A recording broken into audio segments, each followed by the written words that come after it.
With Plan B emergency contraception, we're in control of our future. It's backup birth control you take after unprotected sex that helps prevent pregnancy before it starts. It works by temporarily delaying ovulation, and it won't impact your future fertility. Plan B is available in all 50 U.S. states at all major retailers near you, with no ID, prescription, or age requirement needed. Together, we've got this. Follow Plan B on Insta at Plan B One Step to learn more. Use as directed. What does better living mean? What is quality of life and what improves it? And can you learn how to live a more fulfilling life? That's what I'm talking about this week here on Let's Talk About Mental Health, the weekly podcast about looking after your well-being with simple ideas you can put into practice immediately. So get comfortable and let's talk about mental health.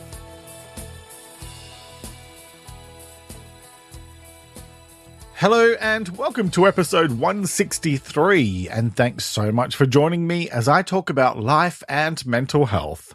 I'm Jeremy Godwin and I help you improve your mental health with simple tips you can put into practice immediately. All of my episodes are based on both quality research and my own personal experience of learning how to live with anxiety and depression following a breakdown in late 2011. Each week, I look at how to improve one specific aspect of your well-being. In this episode, I'll be talking about what life is, why the way you approach life matters, and how to live a life that feels more fulfilling and meaningful.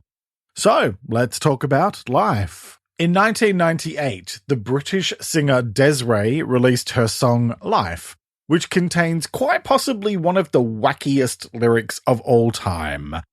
I don't want to see a ghost, it's a sight that I fear most. Rather have a piece of toast and watch the evening news. Life, oh life, oh life, oh life, do. Now, I'm not exactly sure what she was smoking at the time when writing that, and I mean no shade or disrespect when I also question how that song was nominated for Song of the Year at the Brit Awards, but there you go. It just goes to prove that there's something for everybody on this planet. Anyway, back to life, back to reality, which just happens to be a line from the excellent song Back to Life, released by Soul to Soul in 1989. Looks like I'm in a song quoting mood today, so brace yourself. Life is, without question, the most valuable thing you have. And yet so often we find ourselves complaining that we're bored or that life doesn't look exactly the way we want it to. And that's when we can find ourselves feeling restless and uneasy, which can often do damage to our mental health. I'm going to go ahead and state up front that the secret to a good life is to live every moment to its fullest. That doesn't mean you need to climb a mountain every week or hurl yourself out of a plane with little more than a parachute and optimism, which is lucky because there's not enough money in the world to pay me to do either of those things. But the point is that you can consciously choose to live fully in each moment, even if that moment is as mundane as taking out the bins or traveling to work. And doing so is going to have an enormous impact on the way you feel about your life, as well as how you view the world in general. Before I get too far ahead of myself and start going off on tangents, let's get ourselves onto the same page by going through some definitions. Let's talk about what life is. And I'm assuming that it's fairly obvious that life refers to being alive, but we also use the word to describe our vitality, vigor, or energy, and that comes from the Oxford Dictionary. Being alive is one of those weird existential concepts that's hard to explain without turning this into a deep and meaningful exploration of philosophy. So I'm just going to keep it simple and put it like this. If you're listening to me now, you're alive. Well done. The thing about being alive is that it's about simply existing. When we start to consider the idea of living rather than just being alive, that's where it's about things like our quality of life and finding a sense of satisfaction, fulfillment, and meaning. And it's those deeper meanings I'm going to be focused on today. Quality of life is defined as the standard of health, comfort, and happiness experienced by an individual or group. And again, that's from the Oxford Dictionary. And it goes to the core of what it is to be human. Do we just plod our way through life on a never-ending march of duty and boredom towards old age and eventual death? Or do we make the most of the time we have on this planet and find ways to feel good about the life we live?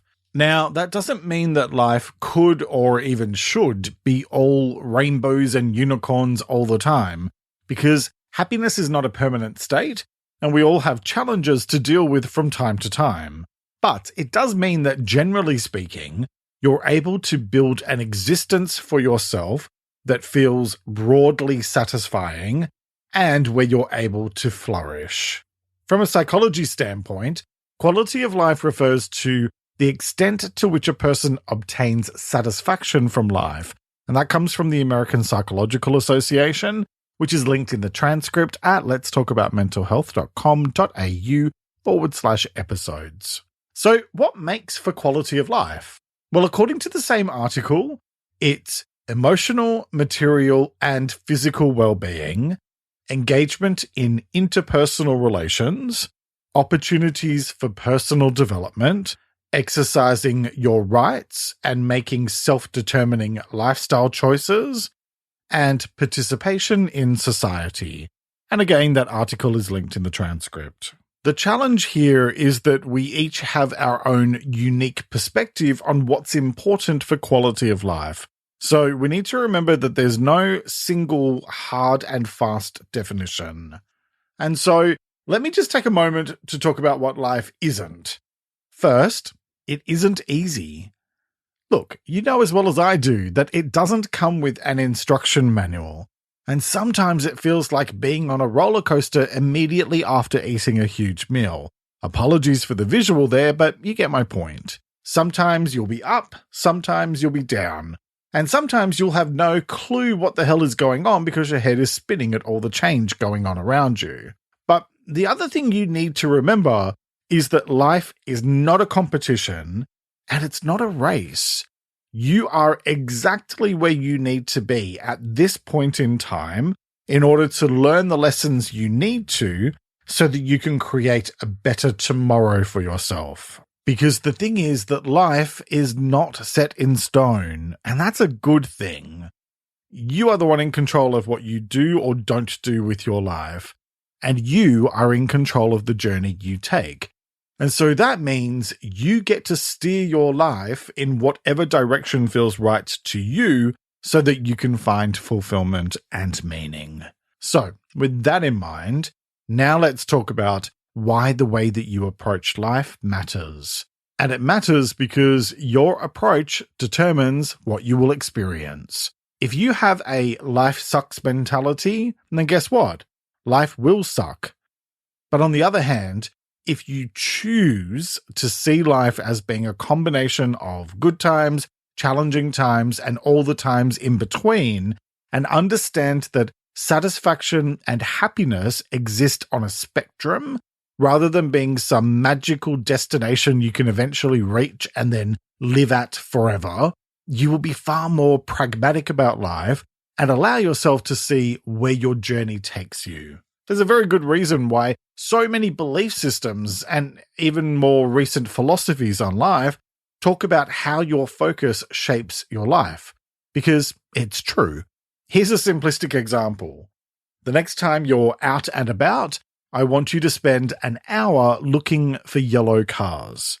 Now, aside from maybe taxi cabs, depending on where you live, you probably don't see that many yellow cars that you're aware of on a regular basis. But when you start actively looking for them, you'll be surprised by just how many there are on the road.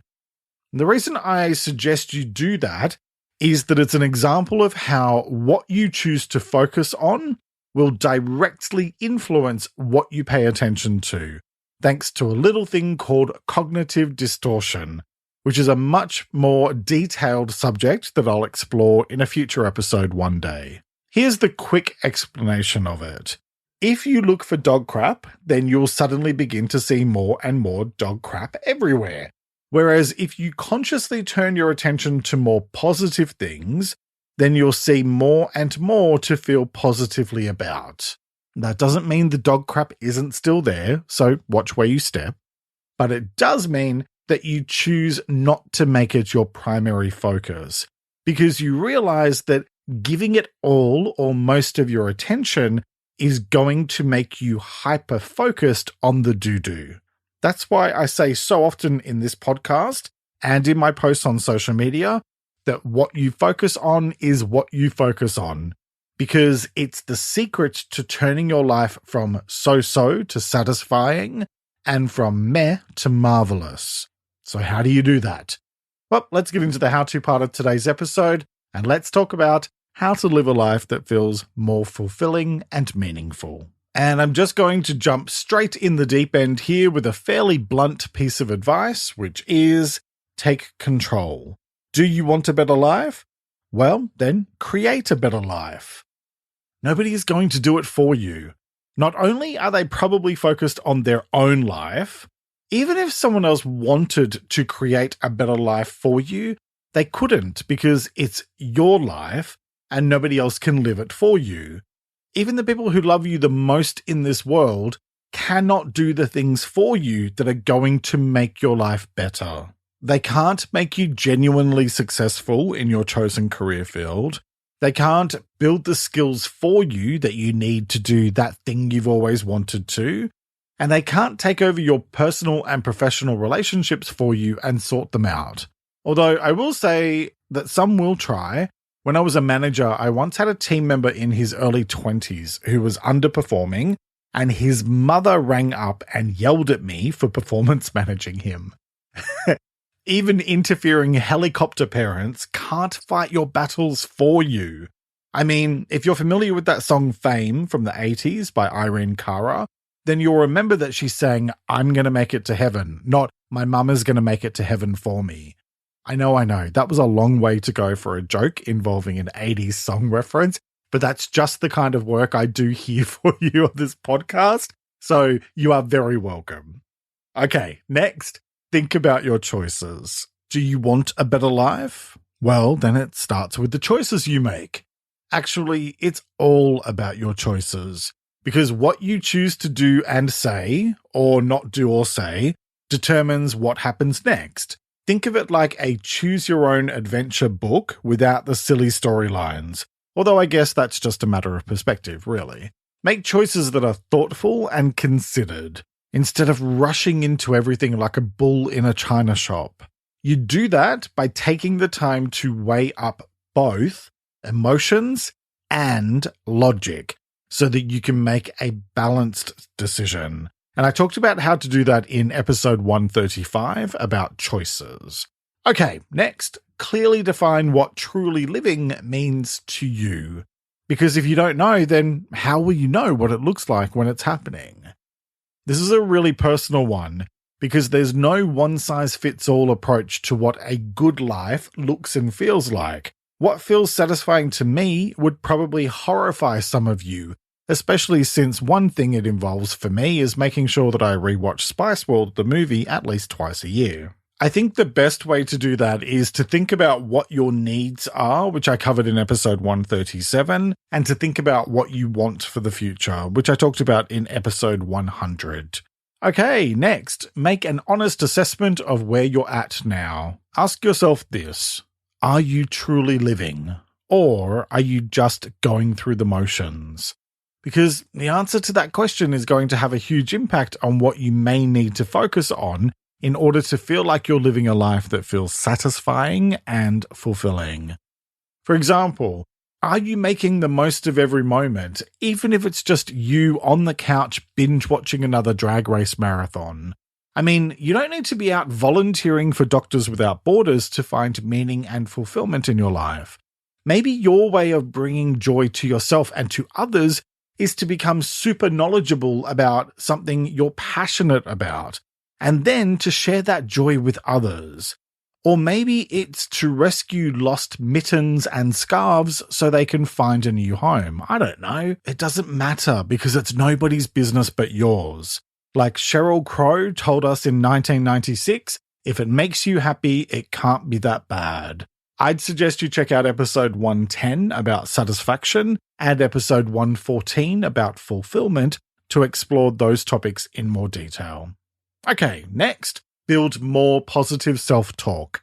And this is about the way that you talk about yourself to others, as well as how you talk to yourself in terms of your inner critic and your inner monologue, assuming you have one, as well as how you talk to yourself about the world and life in general. To paraphrase what I said earlier, whether you look for the negative or look for the positive, you will find whatever it is you seek. So be conscious of whether you're more biased towards a negative self-image or a negative worldview, or both. Some of the telltale signs are using terms like if only or what if on a regular basis. If only is a waste of time. Either make it happen or let it go. And what if is the most useless and frustrating sentence in the world, because life isn't about what if, but what is.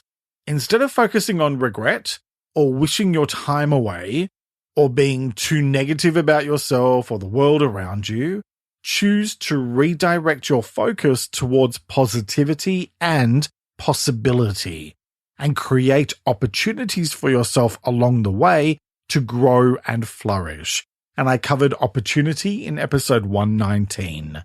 Okay, leading on from that, my next point is make your peace with the way things are. I talk about acceptance a lot in my work, and I do so because it's when we resist against the reality of our situation in life that we can become frustrated, disheartened, bitter, and even discouraged. And those are not words you ever want to use to describe how you feel about life. Trust me. Life is what it is, and you are wherever you are today. Rather than dwelling on that and allowing yourself to become disillusioned, use it as a starting point to create a better future for yourself.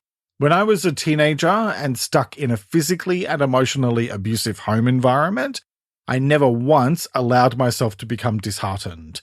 Don't get me wrong, I had terrible days and what I now know was depression and anxiety, but I never allowed the situation to make me feel bad about myself because I knew that the cruelty was about the other person and not evidence of there being something wrong with me.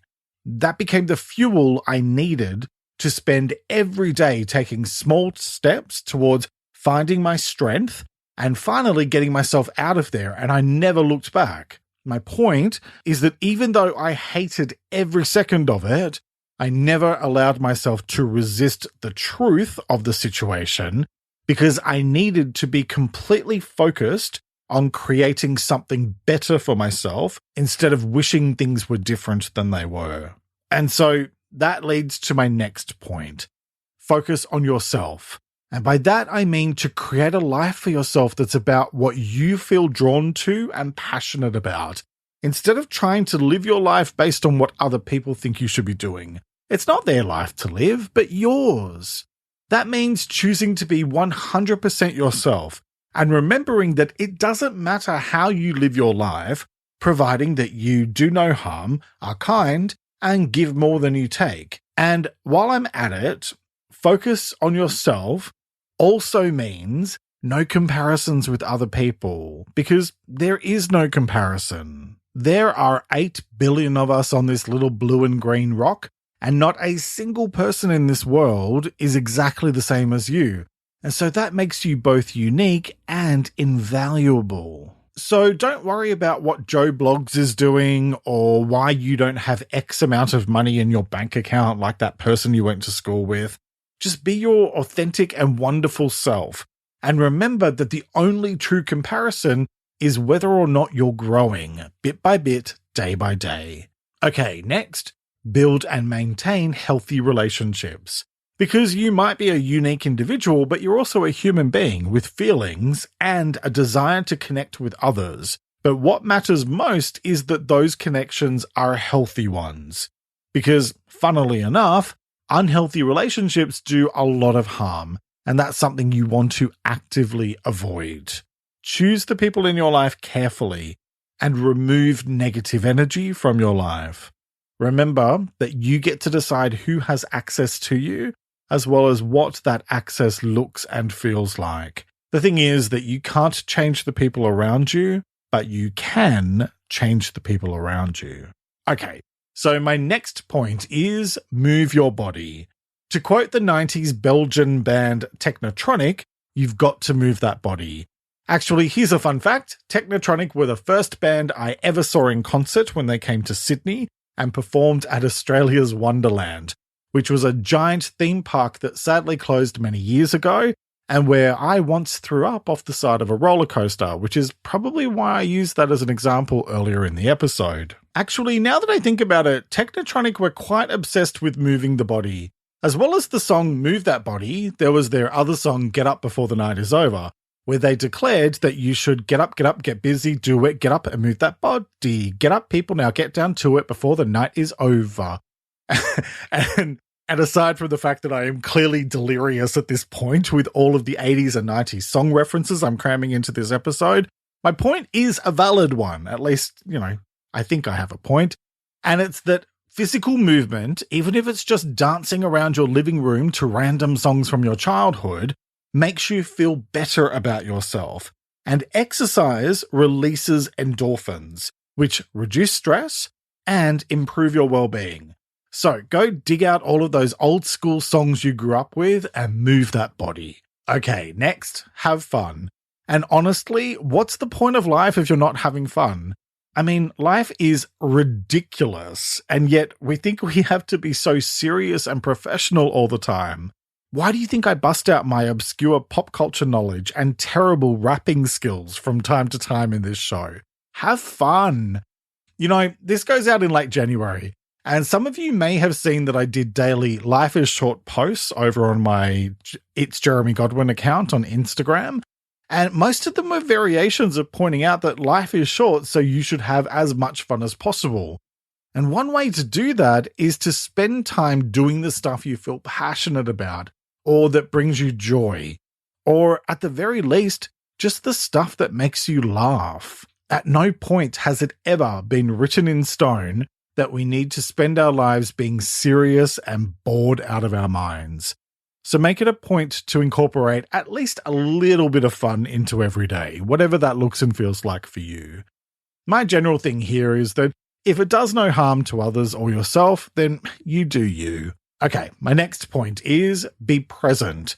Because when you learn how to be in the moment, instead of ruminating over the past or worrying about the future, you get to enjoy life in the one moment where it is actually lived, here and now. The past has passed and cannot be changed, only learned from. And the future is both unknown and unknowable. So it's created by what you choose to do and say here in the present moment. Learning how to bring your focus and attention fully to the present takes time, effort, and perseverance. However, I find it something you can learn to do by beginning with just 5 minutes of conscious practice a day. I talked more about being present in episode 83, so check that out. Okay, next, choose a career that you feel good about. Because the majority of us need to do something with our time and to pay the bills, and so instead of just settling on a job that you can tolerate, or not tolerate depending on how you really feel about it, I'm going to push you to think about finding a career within the scope of the skills and experience you already have, which you feel genuinely interested in. And if you don't have the skills yet, learn. And let me say that it's never too late to learn new skills. And just because you're in one career field now, that doesn't mean you need to stay there for the rest of your life. So give yourself permission to grow and evolve professionally. Next, make regular time to rest, reset, and recharge. Because all work and no play not only makes you dull, it also makes your head explode, because we just aren't built to spend our entire lives working day in, day out. There is so much more to life than your work. I love what I do, but it's not my entire identity. And I make sure that outside of my core working hours, I don't look at emails or touch any of my work because it's just a small part of my life and it's not as important as making time for me as well as my loved ones so I can actually enjoy my life to the fullest. So make regular time to rest and to enjoy your life to the fullest as well. Because when it comes to life and mental health, what it all boils down to is this. What you do with your life is completely up to you. But I'm going to challenge you to spend every day, starting with today, going out of your way to create a life for yourself that feels satisfying, meaningful, and fulfilling. That doesn't mean that there won't be tough times, because there will be. That's just part of being a human being. And that doesn't mean that you'll get it right all the time, but it's your life, nobody else's. So truly live it. And if you ever find yourself feeling sad and low, remember what the Spice Girls told us. Smile and dancing, everything is free. All you need is positivity. So choose to spice up your life and say, hi, see, ya, hold tight. So stupid. The choice is yours, as it is with all things related to your well-being. So what choice will you make today? Each week I like to finish up by sharing a quote about the week's topic, and I encourage you to take a few moments to really reflect on it and consider what it means to you. This week's quote is by the ancient Roman writer Cicero, and it is, "To live long, live slowly." Let me repeat that. To live long, live slowly. All right, that's nearly it for this week. Next time, I'll be talking about rules. We are surrounded by rules every day, whether they're written, unwritten, or unspoken. And yet who gets to decide the rules that govern what we do or don't do with our lives? And what happens if the rules don't align with what you feel drawn to? Well, next time I'll be quoting more random songs from the last 30-odd years of pop culture, and I'll be talking about what rules are and what they are not, why the way you look at rules matters, and how to take a balanced approach to rules for the sake of your mental health. I hope you'll join me for that episode, which will be released on Sunday, the 29th of January 2023. You can find many more practical tips to help you improve your mental health in my new book, Life Advice That Doesn't Suck, and in my recent book, Let's Talk About Mental Health Volume 1, which are both available from Amazon and Apple Books. And visit my website at letstalkaboutmentalhealth.com.au to sign up for my free newsletter Thursday Thoughts for a weekly dose of inspiration. Support me on Patreon for exclusive extra benefits, including early access to episodes and a weekly worksheet, and follow my podcast on Instagram at LTA Mental Health for bonus content. Plus, check out my other account at It's Jeremy Godwin, where I post daily tips for better mental health. And those are all linked in the episode description on your podcast service. Thank you very much for joining me today. Look after yourself and make a conscious effort to share positivity and kindness out into the world, because you get back what you put out. Take care and talk to you next time.